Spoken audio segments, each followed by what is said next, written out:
When Soraya Sadid returned from the US to Afghanistan in 1993, after being away for 15 years, she realized her motherland needed her more than ever. She responded by setting up a charitable US-based non-profit, non-partisan organization, Help the Afghan Children, or HTAC, that would strive to educate Afghan children and reclaim the future from a war-ravaged past.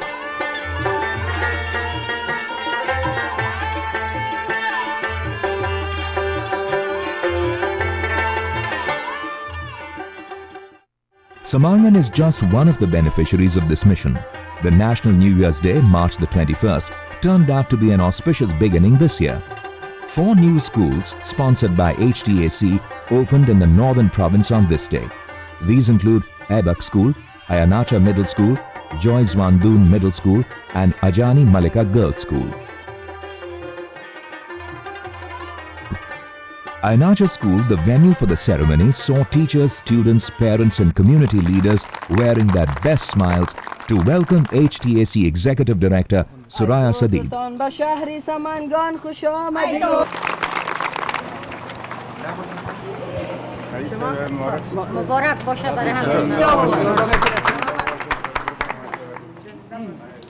Smiles and flowers said it all.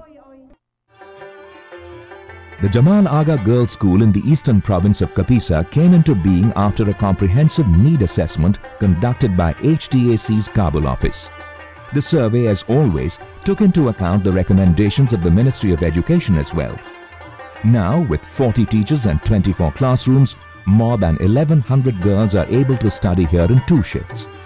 The focus, as elsewhere in HTAC's projects, is on contemporary education that responds to the needs of the time.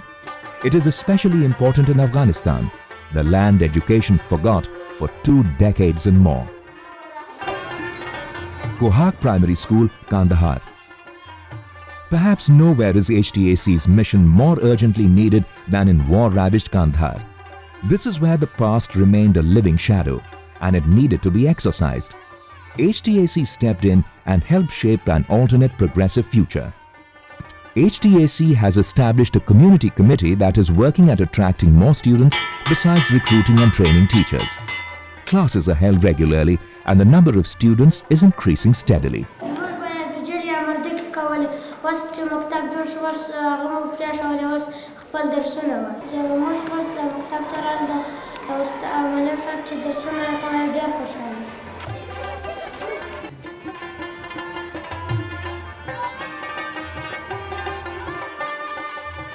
The hilly town of Pagman near the capital Kabul.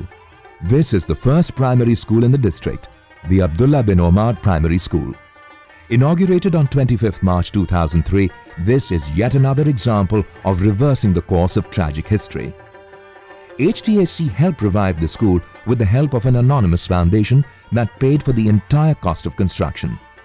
HTAC's role is that of a friend, philosopher and guide. The organization did not just help out with funds, but also helped smoothen the passage to becoming a contemporary educational institution. The teachers are appointed by Afghanistan's Ministry of Education, which also decides upon the core curriculum. HTAC's role here is to train teachers and introduce pilot projects in new courses.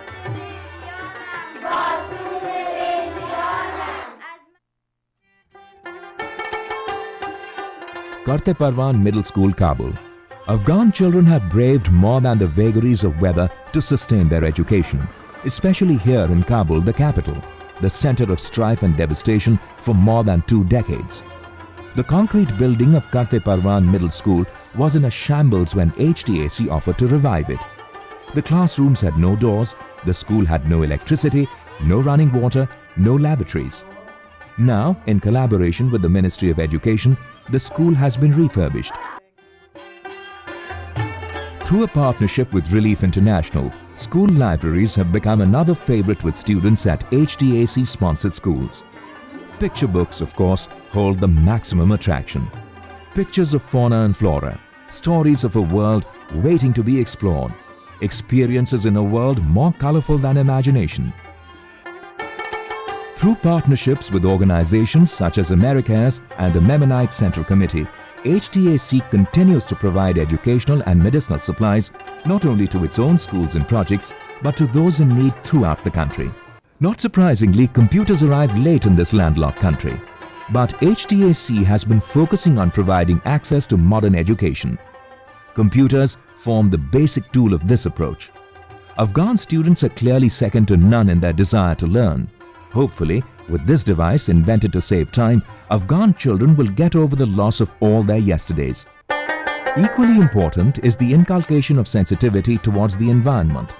Afghan children need it perhaps more than the others because of the tragic recent history of their land. For more than 2 decades, the environment was the least of concerns for the rulers. And for a people struggling for survival, its care failed to assume paramount importance. Now that efforts are on to steer the society towards peace and prosperity, HTAC felt it essential to include environmental education in the curriculum. Hope and joy fill the rarefied air of Afghanistan. Training in warfare for the young has been supplanted by peace education. HTAC's program focuses on the core issue of the impact of war on the human psyche. It aims at assisting students, their parents, as well as their teachers to come to terms with the natural responses of anger, fear, sadness, hostility, prejudice, biased thinking, and interpersonal conflicts. The goal is to assist teachers in their efforts to nurture students who grow up into caring and responsible citizens. اگه صلح نباشه هیچ کشور ما آرام نمی باشه جنگ می باشه غیر ما خوشحال هستیم که وطن ما صلح داره و به صلح ما احتیاج داریم. And sure enough, smiles have returned to beatific faces. Songs erupt from these hearts once again. The challenge now is to sustain this spirit. Afghanistan is more than willing.